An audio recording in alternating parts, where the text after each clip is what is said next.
We good? Okay, we're getting people joining back in. Hello, everyone. I hope that this is better. I wonder if the signal was having a hard time coming through our phone or coming through our helmet. One day, these will be called phones. And, scientists will be able to trace back the first use of that word for this to this webinar. That's another movie. All right. We have people saying that it's better now. All right. Excellent. We're going to jump right back into it. It looks like most of the people are back. Here we go. International Space Station. Looks like a TIE fighter. Oh, yeah. Looks like a TIE fighter. Has it has the amount of space of 6 bedrooms, sleeping quarters for 6, 2 bathrooms, a gym, 360-degree view of the window, out of the window. The window's called the cupola. Most astronauts, you'll see them. My favorite thing to do when I have any kind of free time on the space station is look back at our beautiful planet Earth. So that's what they do outside. So cool. Yeah, I would love to be there, and oh my gosh, the ability to be able to see Earth from that kind of distance and look back at your home planet, that's life-changing for a lot of people. Yeah. Now, this is really incredible here. And if you look closely, you'll see there's a lot of different pieces that have been added in one after another. And Diego's going to walk us through what some of those pieces are. This didn't all happen at once. This was built over the better part of, what, 10 years? Something like that? Yeah. And they continue to add more testing bays. They add more pieces to it, you know, as the equipment gets old and they are able to retrofit it. Retrofit means to go back and fix and upgrade something after it launched or after it was released or put out. Yeah. Like just like the Hubble telescope has brought in way more science than they initially planned. Ooh. They were able to fix parts that they didn't even plan for. So a lot of super smart people thinking of some great things. Yeah. Kenan asks, how big is the ISS? We're going to talk about that. We have a great slide. We got some cool stuff. Yeah. Okay. Next slide. So we have people from, there's lots of space agencies. One of them is, of course, NASA. We have Roscosmos, which is the Russian space agency. JAXA, that's the Japanese Space Station Agency. I know a guy from JAXA. I'm not kidding. This was on his business card. His business card said "No Limits." His name was No Limits, and that's awesome. He was just like, "We're going to space." There's a lot of people that are in the space game that are trying to get to space and do really cool things. That's cool. We have people from ESA, which is the European Space Agency, and CSA, Canadian Space Agency. 239 individuals from 19 countries. Oh, 19. Wow. I must have been reading an old article where it said 15. Yeah, it updates all the time. So that's really cool. In this picture alone, we see an American flag. So that guy is an American astronaut. I see the Russian flag. So here's a Russian cosmonaut. And we see the Japanese flag. So this guy's from Japan. And what are Chinese astronauts called? Taikonauts. Taikonauts. Yeah. Taikonauts. So very cool. I would really like it if China was able to figure out some agreement with the international space community for Taikonauts to come visit the International Space Station. Oh, that would be really cool. I really, really want that to happen. Yeah. It's, to me, I mean, it's amazing when I see people working together from all these nations with a common goal. That's right. Just beautiful. All right, next one. Okay. Wow. This is a baby International Space Station. That's right. The space station has been occupied continuously since November 2000. So they started, that's when they were able to put humans on there. And as the years went by, they've worked on it, added more parts to it. So that's what you're seeing. This is the beginning of it. November 2000. So every November 2000, It's another year. This November will be 21 years of continual habitation. Continuous habitation. Living in the space station. Right. Yeah. Good. So I have a really cool demo for this. So if you'll zoom to our, there we go. There we go. So, like how the space station is able to get all these different views of Earth and do all the really cool science is the orbit that they're in. So if you have planet Earth and we were to drop a cylinder over this thing. And then we were to, so this is like the equator here of Earth. Okay, so we have Earth, and then we drop this paper cylinder over here. Okay. We have the equator here. And then if we were to launch a satellite, so it was in this orbit, right? So it's in this type of orbit. Okay, good. So it's going around it, but it's doing it at an angle. At an angle. Yeah, at Like an that. angle. Okay, good. Yeah. Got it. So when we take that three-dimensional shape and we get a wave like this is called a sine wave. And it just goes up and down. You'll see this in math classes, but Okay. it's just a sine wave. And let's go ahead and go to the next picture, and this will all make sense. Our next slide. Good. And what do you see there? What kind of? I see. That is so cool. Yeah. It makes this web. Its orbit makes this web. So what's going on? I thought that it was just orbiting in just one path the whole time. Yeah. So what's going on is as the Earth turns, as the Earth goes around the sun, there's these tiny shifts that are happening, and the space station is able to just see different parts of it. They purposely did this so they could monitor the Earth and do science experiments, because then you're able to see all the parts of Earth. That makes sense. Its orbit never changes, but the Earth that it's orbiting keeps moving. Right. So every time it goes on its exact same path, the thing under it is different. Yeah, and this three-dimensional model that we have here, it looks like a ball of yarn. That's yes, exactly. Yeah. And so there's no coverage on the North and South poles. Oh, good. Kana was just asking, what about the top? They decided that the North and South poles weren't important for the International Space Station to go over. Yeah, they have other satellites that monitor that. So exactly. They're doing other things like that. But this orbit takes it over America and Russia as much as possible, which was they very intentionally did that, because America and Russia are the two countries that most work with and monitor the International Space Station. Yeah. And you have 16 orbits every 24 hours. So it goes all around. So this works out to 90 minutes. In orbit every 90 minutes. Yeah. And you can only see it, like James was talking about right at the beginning, you can only see it at certain times because of the solar panels on the space station. They're able to reflect a ton of light, and we can see that light, and we can, that's when you get these great glimpses. So if you want to see it, I didn't do a slide on this, but it's NASA.gov, track the space station, and you'll be able to see it in your own area. And it'll tell you, enter your zip code, and it'll tell you when you can go see the space station for yourself. So great fun thing to do in your backyard. The best times to see it are immediately after sunset and immediately before sunrise, and kind of like the hour or two right after sunset, hour or two right before sunrise, because you're not getting light where you're standing on the Earth at that moment, but there's still light higher up. And the International Space Station is at 238 kilometers or miles or something. It's up there. So it's going to get sunlight for a lot longer than you are standing on the ground. So even though you're in shadow, it's in sunlight, and it shows up really bright. Yeah, and when you do the tracker, it'll tell you down to the minute. So it's not like you have to sit out there for hours waiting for something to happen. You'll know at 6:35 p.m. you'll see this tracker. You'll see the space station. All right, let's on to the next one.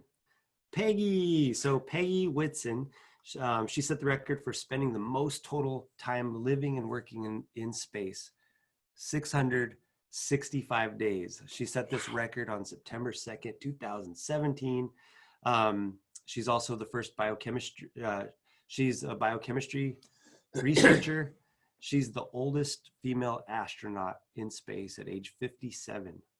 And recently, if you haven't seen One Strange Rock, did you see that yet? No, I haven't yet. Oh, One Strange Rock, it's so good. It's a documentary with Will Smith and I think 8 different astronauts. And they talk about their time in space and what that meant to them, and There's beautiful cinematography from around the world. So great documentary. That's so cool. What's our next image? Okay, good. Sarah's asking, does the space station ever get nighttime? Yes. Every 45 minutes, it gets, every 90 minutes, it gets nighttime for 45 minutes. So 45 minutes of night, 45 minutes of day, 45 minutes of night, 45 minutes of day. When we started this webinar, it would have been, if it was sunrise, then the sun would be setting for the International Space Station when we ended this webinar. Yeah, they see a lot of Earth, travel a lot of miles. Yeah. Okay. Now we're on the next. And this this is a shot. There's over an acre of solar panels that power the space station. And this means you can look up at dawn or dusk and you'll be able to see that. If it's overhead. Yeah, if it's overhead, even if you're living in a big city, it's really bright. The website again is spotthestation.nasa.gov. And this is actually a photo of Peggy. Hey, Peggy. Yeah, she's inspecting her repair work on those solar panels. So that's the image on the left. She's hanging on the Canada arm. And then on the right is a shot. And if you look really close, that's not a dot. It's an outline of that's no moon. That's a space station. That's right. That's a space. That part is a space station. Yeah, that's a space station. So amateur photographers can time this, and if you can figure out all the places you need to be, you can actually take a good camera and get an outline of the space station as it's traveling overhead. Yeah, next one. I have never taken a group photo this cool. Yeah, that is a really cool photo. Like we said, it's a 6-bedroom house. It has sleeping quarters. It has tons of sleeping quarters, 2 bathrooms, a gym. This is a picture from 2010, and it was, there were crews that were getting ready to leave, but this set the record for the most people in the space station at once. How many is that? 1, 2, 3, 4, 5, 6, 7, 8, 9, 10, 11, 12, 13. That's so cool. Yeah. Now I know that the space shuttle would come up and go back to Earth, and it would bring new crews up and bring old crews home. And I imagine that this photo was taken when they already had a full crew on the space station. That's right. Space shuttle comes up, docks, new people get on, old people get off. But it was probably up there for a few days. Yeah. Well, this is something I found in just researching this webinar. There's 6 docking spots on the space station. Oh, that's 6 of them. 6 of them. So you could have 6 that many spaceships docked. In theory, I don't know if they've ever had that many, but yeah, that's pretty wild. On to the next one. Exercise. Oh no. Yeah, exercising. There's no up and down in space, so it requires 2 hours a day to keep up with your bone density, so you don't fatigue your muscles. Look at this guy. He's attached to bungee cords that pull him to the ground. Yeah. So yeah. Well, no ground that pull him somewhere. Yeah. I guess. I was about to say down. I just automatically think with up and down, even though that's not a thing up there. Pulls you to the wall. There you go. Pulls you to the wall. Yeah. So there's companies that are trying to come up with the best way to train in space. If you look up NASA space equipment, you'll find a ton of different companies that have made things that give you home gyms, which is kind of interesting. Now there's a lot of people that can't get out and work out at a gym. So I would imagine their sales are increasing because they can condense a workout in like little devices, the things that people are thinking of. It's just amazing. Yep. I noticed there's like directions. Now, first of all, I just think it's so cool that this guy's exercising what looks like upside down to us, but it's not. It's just, he's just exercising that way. Yeah.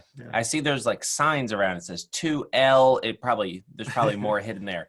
2FGB. These signs showing where you're going to in the International Space Station. I didn't even cover that. If you have VR at home, there's some places you can go tour the entire space station.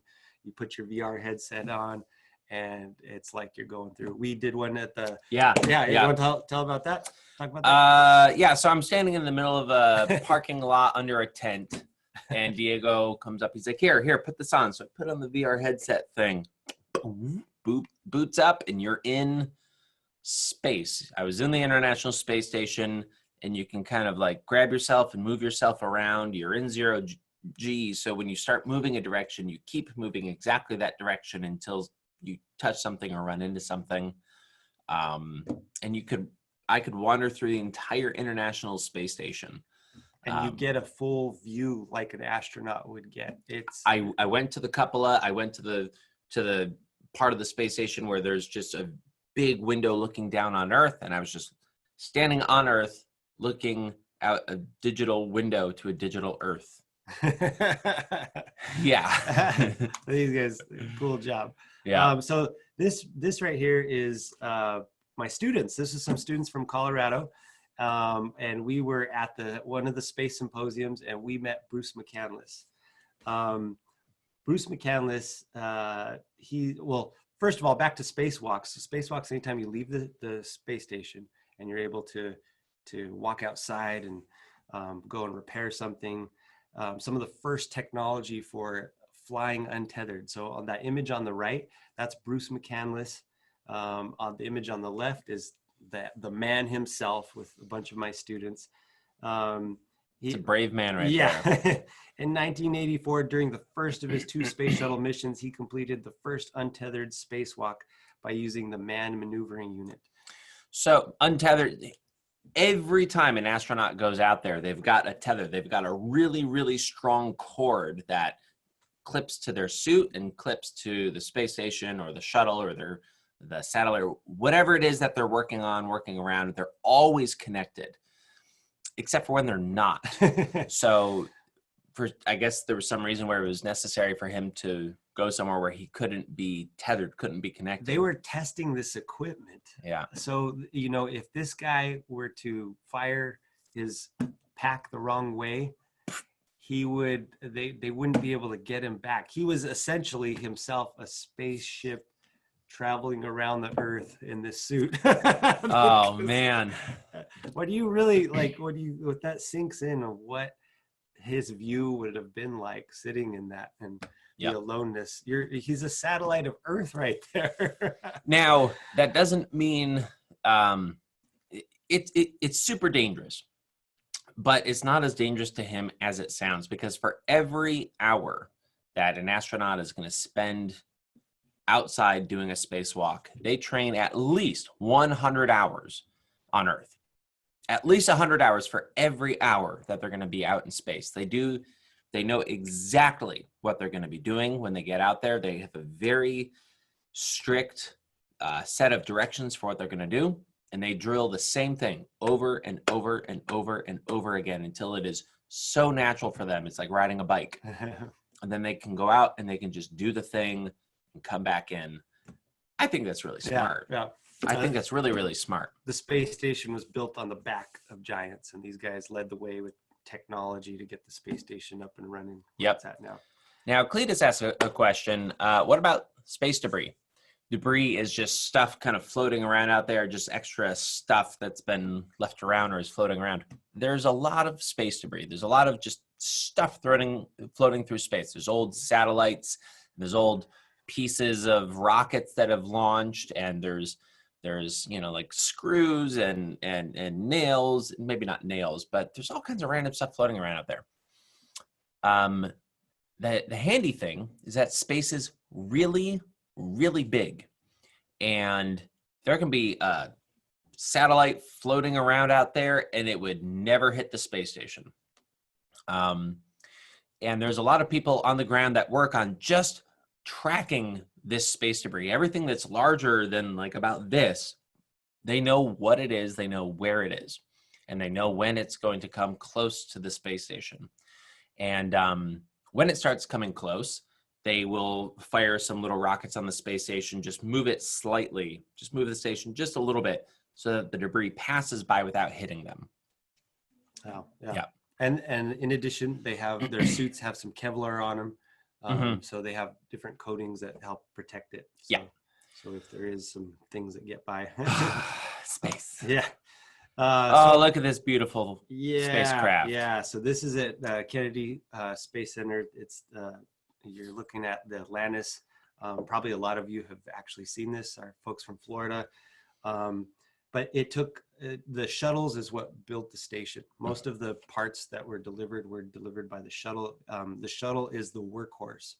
It has propelled man and pushed the boundaries of space exploration. The shuttle program is just an amazing thing. That's a whole other topic that we could have just do an entire thing on, just the space shuttle. But that's what helped build the space station. Let's go to the next one. All right.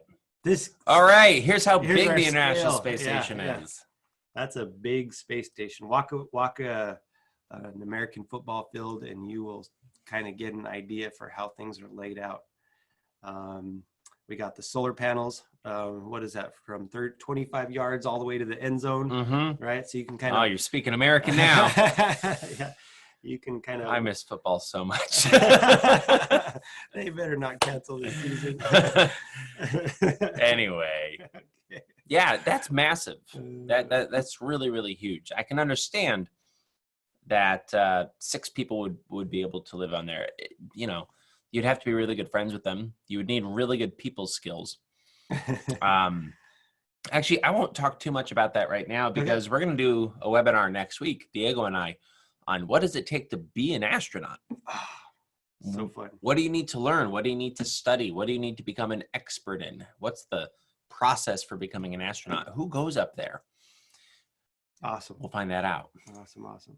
A little bit of a spoiler, good people skills, that's part of it. Yeah. That's part of it. They don't want cranky people going up to the International Space Station. Yeah. In this photo, you're seeing the 55-foot robotic Canadarm2. It has 7 different joints and 2 end effectors. An end effector is the part that can grab. So these end effectors are like hands, or they do different things, and it's used to move entire modules. It sends off the experiments, and it can even have astronauts at the end of it. The Canadarm2 is kind of like a giant caterpillar, and it can move on different parts of the station. So it can grab parts, and then the other hand can come off and do something else. Amazing piece of robotics. Yep. If you're interested in working in space, robotics is a great skill set. There you go. Some more spoilers for next week's thing. Yeah. Violet asks, how do the people inside the space shuttle breathe? The space shuttle, the part where the people are, all the people are in here, and there's air in there. They bring all the air that they need. This part back here, people don't usually go in there. That's for cargo. If they're going to be bringing up a new piece of the space station, then the new piece of the space station would have been in there. They fly up there, they open those big doors, and they take the thing out. Or if they're launching a new satellite, then the satellite will be in there, and they'll take it out. But all the people stay in this little part right there. Yeah, and if you go to the Space Center Houston, you can tour a mock-up of the space shuttle. And so there's a cargo hatch and everything. You can see all the parts and how they did it. It's really cool. Yep. Someone made a good point that there's cranky people in Star Wars. You're right. And, you know, a lot of bad stuff happened in Star Wars. I think if you didn't have cranky people in space in Star Wars, Alderaan would still be there. I'm just saying. This is my okay, good. Yeah. This is my slide. It shows a couple different spacecraft docked. So you can see Progress 74, Progress 75, and the Soyuz all docked at the same time in this model. But it has 3 additional locations that it can dock. So just gives it a lot of functionality. If any dock was inoperable, there would have another. Do you want to talk about redundancy? What is redundancy? I don't know. What's redundancy? I don't know. What's redundancy? I don't know. What's redundancy? Redundancy is when you have more than one of something. What is redundancy? It's when you have more of one of something. There you go. If you're in space and something breaks, you're in trouble, especially if it's really important. What if you had one toilet? You're staying in a house, you know, you rented an Airbnb and you're staying there for the weekend, and there's one toilet and it breaks. Oh no, you're in trouble.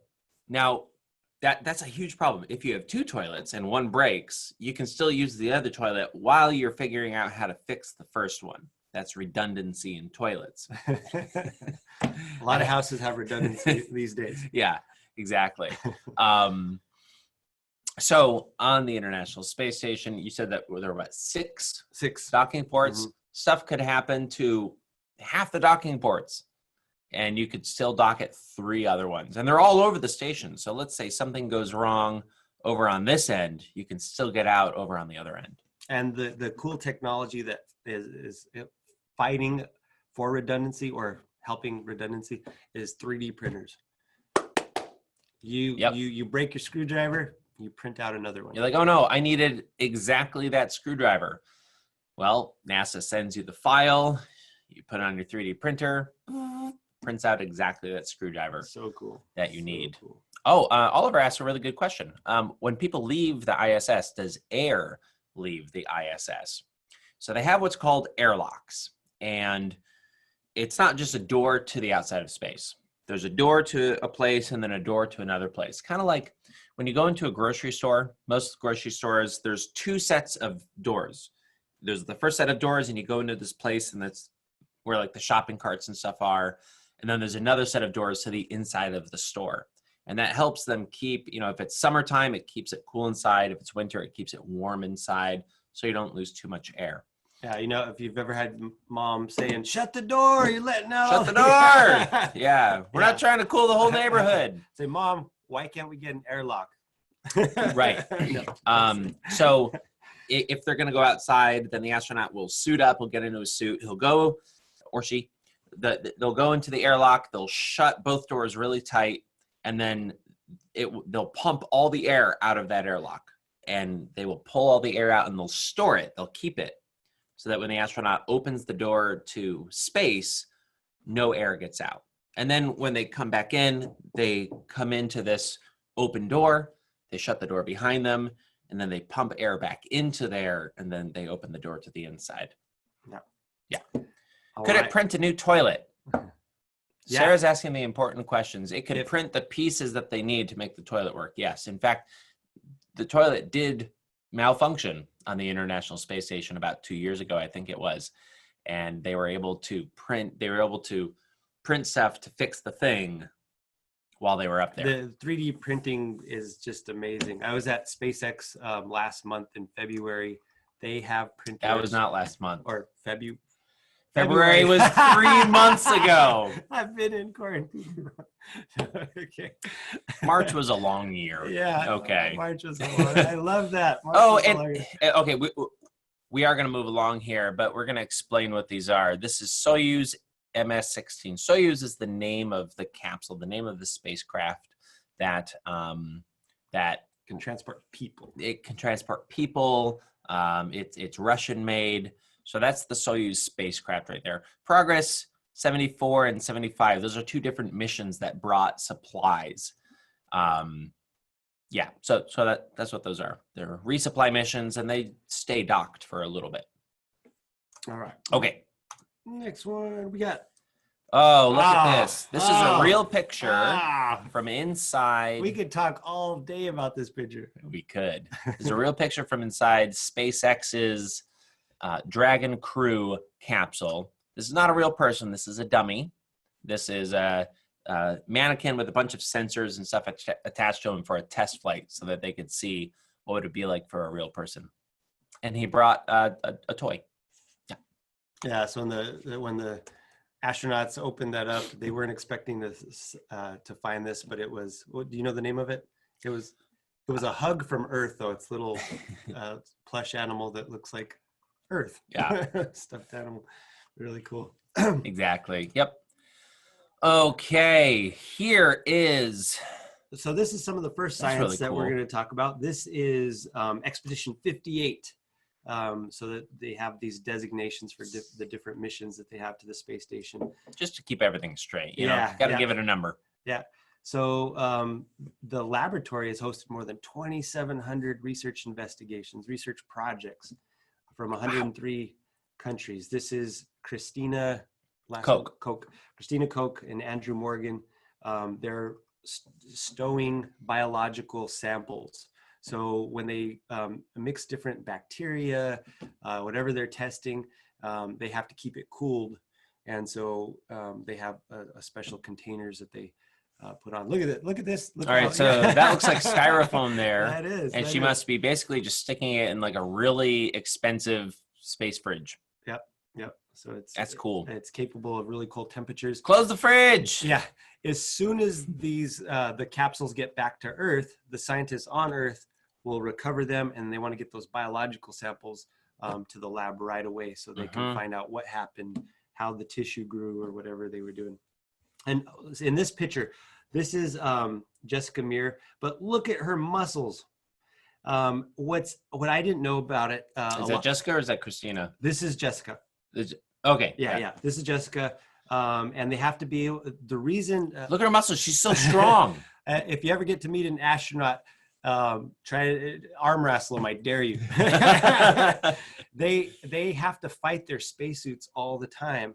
And so you'll see astronauts walking around and they're squeezing different hand grips and they're working on their forearm strength because they have to be able to go out and fight a suit for 8 hours sometimes. Wow. And so it takes a lot of hand strength. And so astronauts are known for their hand strength. They have, what's it called? Dragon claws. Yeah. Oh, Evelyn asked, what does biological mean? Biological, yes.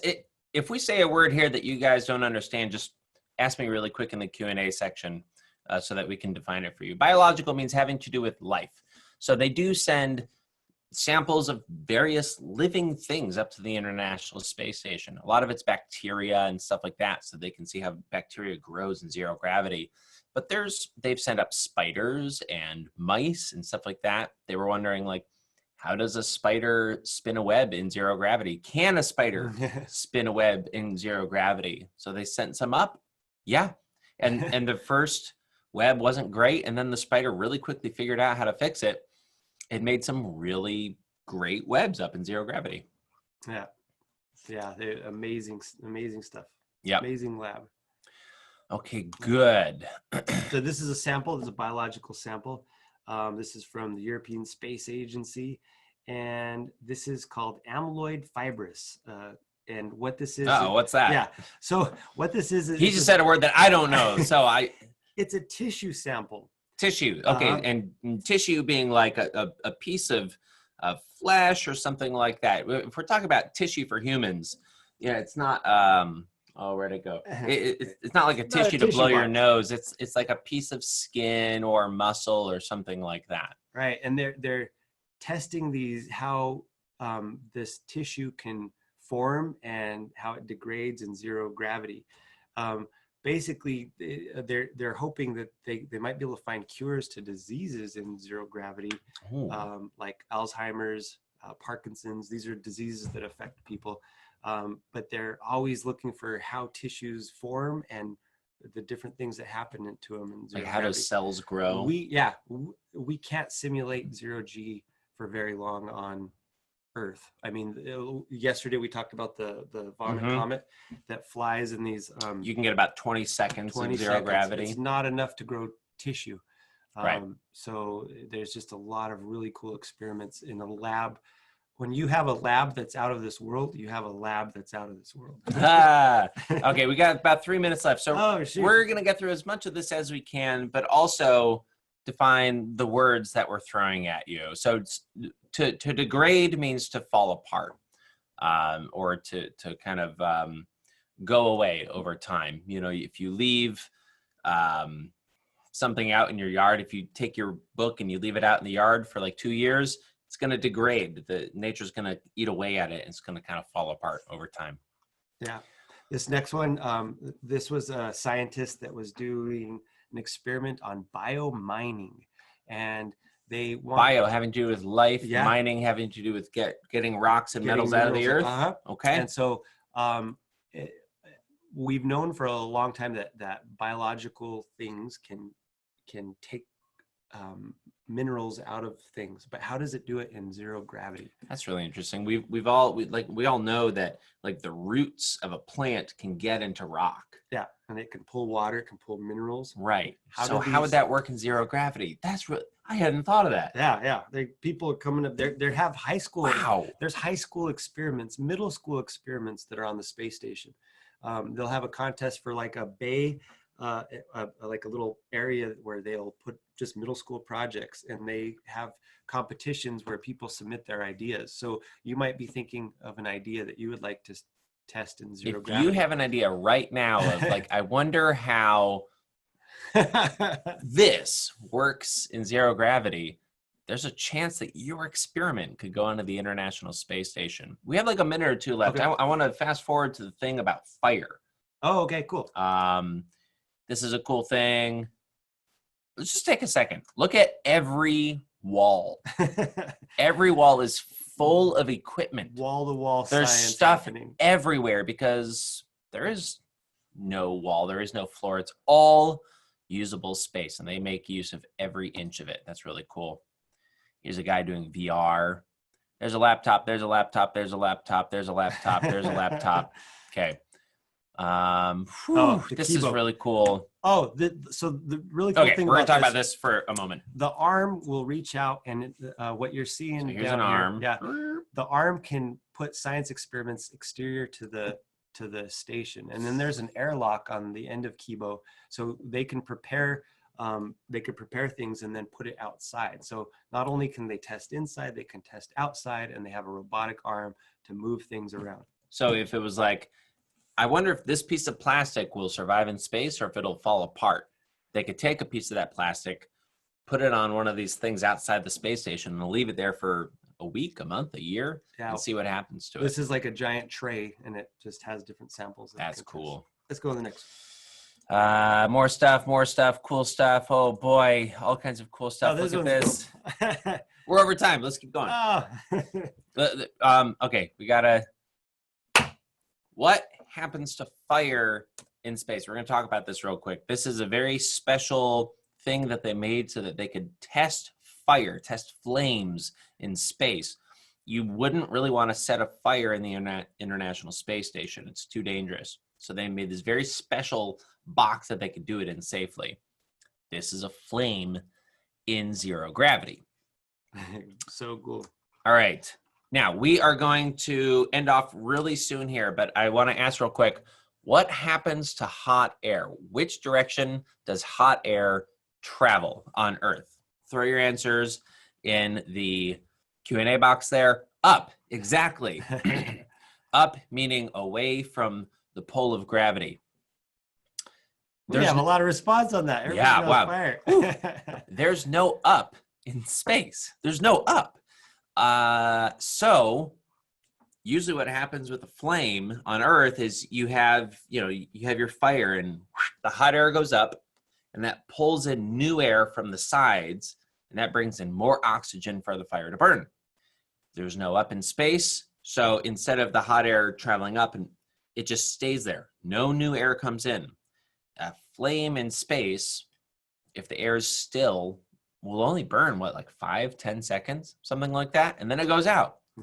Doesn't matter how hot it is, doesn't matter how much fuel there is. If there's no oxygen, it can't have a flame. That's really cool. Yeah, that's awesome. Yeah. Oh man, there's so much cool stuff that we just had to leave behind. Thank you so much for joining us. We're going to be talking more about space next week. We're going to be talking about what does it take to be an astronaut. We're going to be talking about what else are we talking about? Other really cool stuff in our solar system. Next week's schedule of webinars should be on our website by the end of today. So, all right. We'll see you guys later. We're going to stick around in the Q&A section for a few minutes after we end off here. Thank you for joining us. Am I yelling? A little bit. Okay. You have to talk through a helmet.